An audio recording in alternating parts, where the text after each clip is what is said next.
l'originalité de la pensée de Stirner, c'est de reprendre la question de l'unicité de Dieu. Bon, on sait que le Dieu, en tout cas le Dieu qui a régné sur l'Occident, qui règne toujours, je sais pas, bon, que ce Dieu est un Dieu unique, opposé au polythéisme. Il s'agit d'un monothéisme. Or, dans le grand processus de désacralisation et de critique effectué par l'école des affranchis, ou des hommes libres, dont fait partie Stirner, chez Marx, chez Bruno Bauer, et un petit peu auparavant chez Feuerbach, on a chaque fois une critique de l'idée de Dieu comme étant un absolu transcendant réel, alors que Feuerbach en particulier montre que Dieu, en fait, n'est que la projection de l'ensemble des attributs de l'homme portés à l'infini. Donc, désaliéner l'homme, c'est tout simplement faire descendre ce qui relevait de Dieu sur l'homme, le retransposer à l'homme, le restituer à l'homme. Par conséquent, déjà, le premier point, enfin, c'est très net, c'est que nous avons affaire à un athéisme radical, puisque non seulement on n'a plus affaire à une transcendance divine, mais à l'homme, et pas simplement à l'homme avec un grand H, mais à l'homme chaque fois décliné en première personne, c'est-à-dire à l'unique, à des uniques. Stirner va plus loin, puisqu'il déconnecte de façon générale l'unique de toute relation rationnelle et pratique de l'unique au sein d'une société. Alors bien entendu, c'est la réalité, mais il considère que cela est une aliénation de l'unique,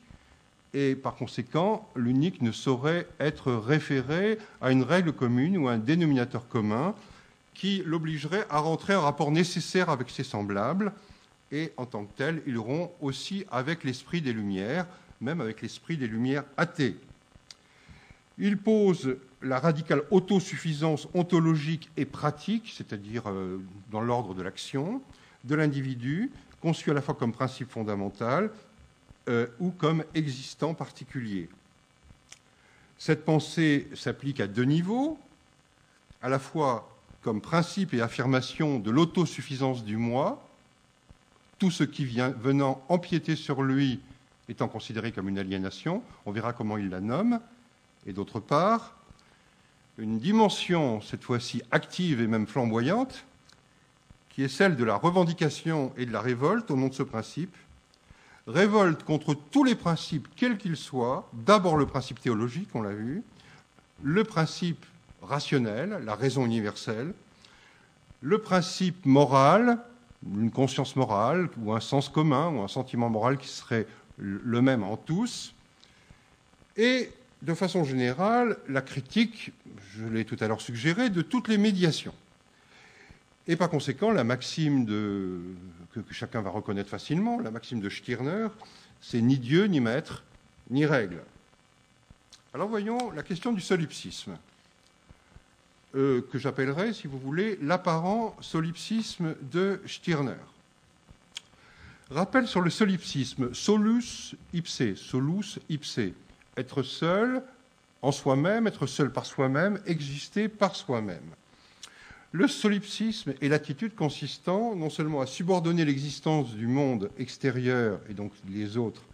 à celle du moi, existant par lui-même et pour lui-même, mais cette position définit l'idéalisme, mais aussi à opérer un double refus, un refus théorique et un refus pratique. Le refus théorique, c'est celui de faire relever l'homme d'une nature ou d'une essence antérieure qui l'engloberait dans un genre dont il serait simple exemplaire et partie prenante, dont il reproduirait les attributs comme des sortes de thèmes dont il déclinerait ensuite les variations. Mais en tout cas, il y aurait une nature qui précéderait, disons, la critique de l'idée que l'essence précède l'existence. Un refus pratique aussi, refus pratique d'obéissance à quelque puissance extérieure que ce soit, qu'elle soit transcendante ou englobante, c'est-à-dire le refus de tout principe, de toute autorité, de toute norme qui n'aurait pas sa source dans le sujet et lui seul. Qu'il s'agisse de la famille, de l'école, de l'État, de la religion, de la morale, etc. On voit évidemment les choses prendre la figure anarchiste que l'on anticipe. Dans le cas de Stirner, le refus théorique se traduit par un athéisme radical, je l'ai déjà indiqué tout à l'heure, mais ce qui est cette fois-ci plus original et décisif, c'est aussi par un anti-humanisme résolu.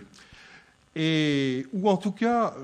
à supposer qu'on restitue, qu'on essaye de sauver l'humanisme chez Stirner, ce serait un humanisme vraiment d'un nouveau genre, parfaitement original. Anti-humanisme résolu opposé à celui de Feuerbach, de Bauer. Feuerbach, par exemple, pour qui l'amour, la raison et la volonté sont les trois essences, les trois attributs, de l'essence de l'homme, lorsque on les a fait descendre de la volonté infinie de Dieu, de l'entendement infini de Dieu et de l'amour infini de Dieu. Et pour Feuerbach, je le répète, nous ne sommes pas à nous seuls l'humanité, mais c'est l'humanité tout entière comme espèce qui peut espérer, en se libérant des chaînes de la religion, incarner pratiquement et par degrés l'amour, la volonté et la raison universelle, où l'on reconnaît évidemment, dans sa forme la plus pure, l'idéal de l'humanisme. Eh bien, Stirner récuse cette attitude, pour autant que l'humanité, que l'idée d'humanité implique la participation au genre humain, la participation non choisie, la conformité à une essence et à des traits génériques, c'est-à-dire une nature commune, impliquant comme un modèle auquel se conformer, et en particulier une conformité à des dispositions morales, rationnelles, juridiques ou sociales, qui seraient celles de tout homme, et qu'il incomberait par exemple à l'éducation de développer.